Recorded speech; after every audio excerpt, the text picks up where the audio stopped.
আসসালামু আলাইকুম।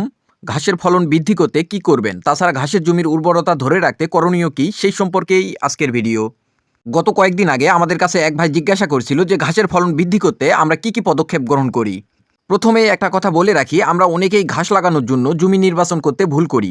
দেখা যায় উঁচু জমির ঘাস নিচু জমিতে লাগাই। যেহেতু উঁচু জমির ঘাসের পানি সহনশীল ক্ষমতা কম থাকে, তাই নিচু জমিতে লাগানোর কারণে ফলন কম হয়।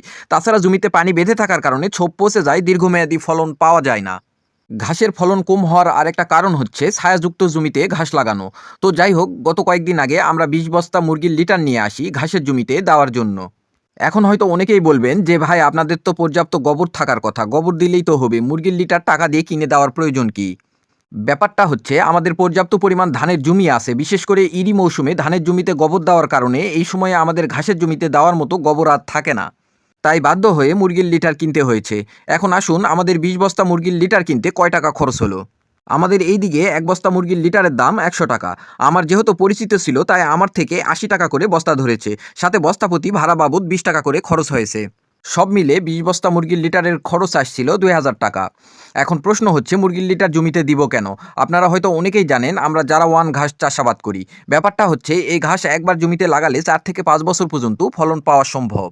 এই ৪ থেকে ৫ বছরে যেহেতু জমিতে হাল চাষ করা যায় না, আবার অনেকেই জমিতে এই ৪ থেকে ৫ বছরে কোনো রকম জৈব সার ব্যবহার করে না।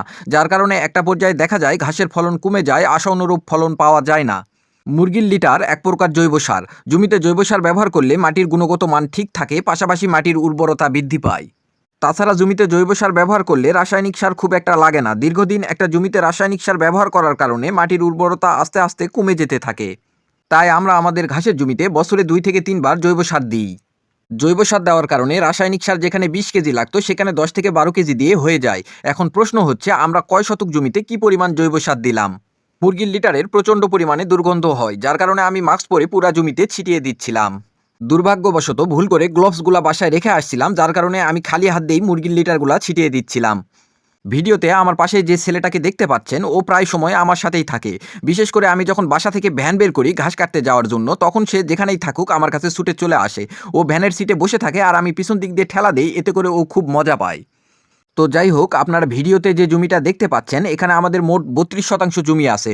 তো আমরা মাঝখানে আল দিয়ে মোট ৩টা ভাগে ভাগ করছি, এক একটা ভাগে ১০ শতক করে জমি আছে। আমাদের পাশের জমিগুলাতে মুরগির লিটার দেওয়া হয়েছে। আজকে শেষবারের মতো ১০ শতক জমিতে ৬ বস্তা মুরগির লিটার দিলাম। ইনশাআল্লাহ মুরগির লিটার দেওয়ার পর কোদাল দিয়ে মাটি আলগা করে দিয়ে সেচ দিব।